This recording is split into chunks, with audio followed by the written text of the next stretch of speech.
Hi అండి, ఈరోజు మనం లంచ్ బాక్స్కి టమాటో రైస్ చేసుకుందాం. లంచ్ బాక్స్ అనే కాదండి, మామూలుగా కూడా టమాటో బాత్ చాలా బాగుంటుంది. ఈ గ్లాస్తో నేను 2 గ్లాసులు బియ్యం తీసుకొని 2 సార్లు కడిగేసి నీళ్ళు వంచేసి మళ్ళీ మంచినీళ్ళు పోసుకొని మనం నానబెట్టి పెట్టేసుకోవాలి. ఇక్కడ నేను మామూలుగా మనం అన్నం వండుకునే బియ్యమే తీసుకున్నానండి. మీకు కావాలంటే బాస్మతి రైస్ కూడా తీసుకోవచ్చు. ఇలా నానబెట్టుకుంటే మనకి అన్నం అనేది సన్నగా పొడవుగా బాగా వస్తుంది. సో నాననిద్దాం. ఈ లోపల నేను 1/2 కేజీ బియ్యం తీసుకున్నాను. దానికి పెద్దవి 4 టమాటోలు, 1 ఉల్లిపాయ, 3 కానీ 4 కానీ పచ్చిమిరపకాయలు మనం కట్ చేసి పెట్టేసుకోవాలి.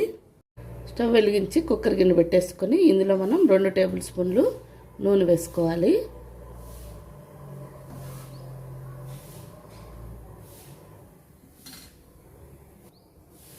నూనె కాగిన తర్వాత చిన్న చెక్క ముక్కలు 2, 1 యాలక,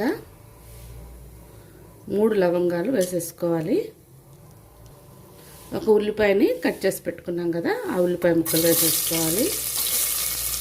అలాగే 3 కానీ 4 కానీ పచ్చిమిరపకాయలు కూడా వేసేసుకోవాలి. కొద్దిగా కరివేపాకు కూడా ఈ టైంలో వేసేసుకొని వీటిని లైట్ బ్రౌన్ కలర్ వచ్చేంత వరకు వేయించుకున్నాము.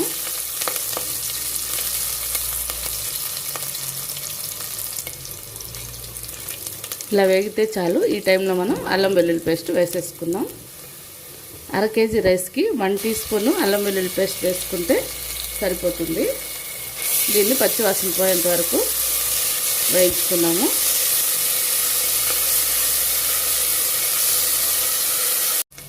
అల్లం వెల్లుల్లి పేస్ట్ వేగిన తర్వాత టమాటా ముక్కలు కూడా వేసేసుకొని కొంచెం మెత్తబడేంత వరకు 2 నిమిషాల పాటు వీటిని వేయించుకున్నాము.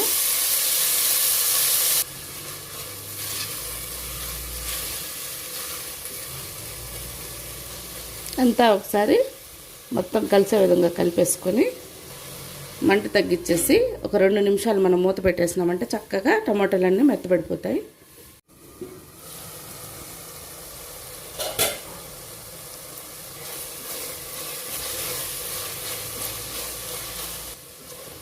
టమాటాలు మెత్తబడిపోయినాయి.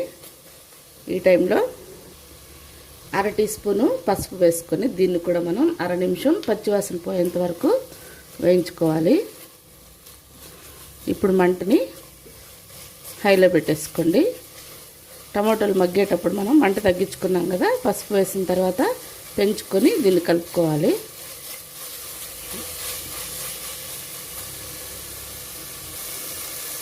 ఇందులో ఇప్పుడు మనం నీళ్లు వేసేసుకోవాలి. 2 గ్లాసుల బియ్యానికి గాను 4 గ్లాసులు మనం నీళ్లు పోసుకుంటే సరిపోతుంది. కుక్కర్లో కాబట్టి 4 పోసుకోవాలి. కొంచెం మెత్తగా బాగుంటుంది. లేదంటే మీకు పొడి పొడిగా ఉండాలనుకుంటే 1కి 1.5 చొప్పున 2కి 3 కూడా పోసుకొని మీరు ఈ టమాటో బాత్ చేసుకోవచ్చండి. టమాటో బాత్ అంటేనే కొంచెం మెత్తగా ఉంటే బాగుంటుంది. అందుకని ఇక్కడ నేను 2కి 4 పోసుకుంటున్నాను. తగినంత ఉప్పు కూడా వేసేసి ఒకసారి కలిపేసి మనం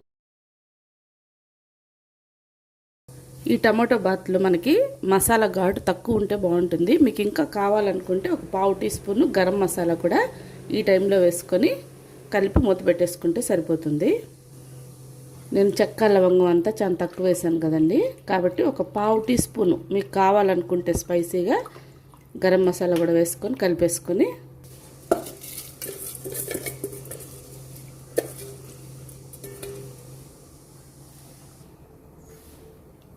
బియ్యం అంతా వేసేసుకున్నాక చక్కగా కలిపేసుకొని మూత పెట్టేసుకుంటే మనకి టమాటో బాత్ రెడీ అయిపోతుంది.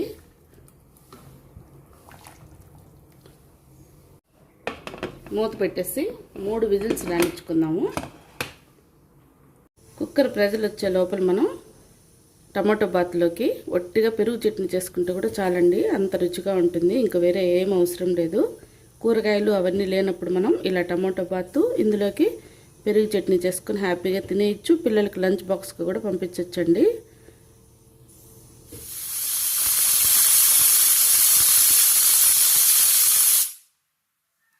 మూడు విజిల్స్ వచ్చేసాయండి. స్టవ్ ఆఫ్ చేసుకొని ప్రెజర్ అంతా పోనిద్దాము.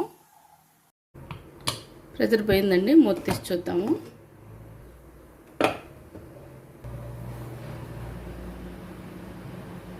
అంతే అండి, మనకి టమాటో బాత్ రెడీ అయిపోయింది. ఈ విధంగా మనం 10 నిమిషాల్లో చాలా సులభంగా మనం టమాటో బాత్ని టేస్టీగా చేసేసుకోవచ్చండి.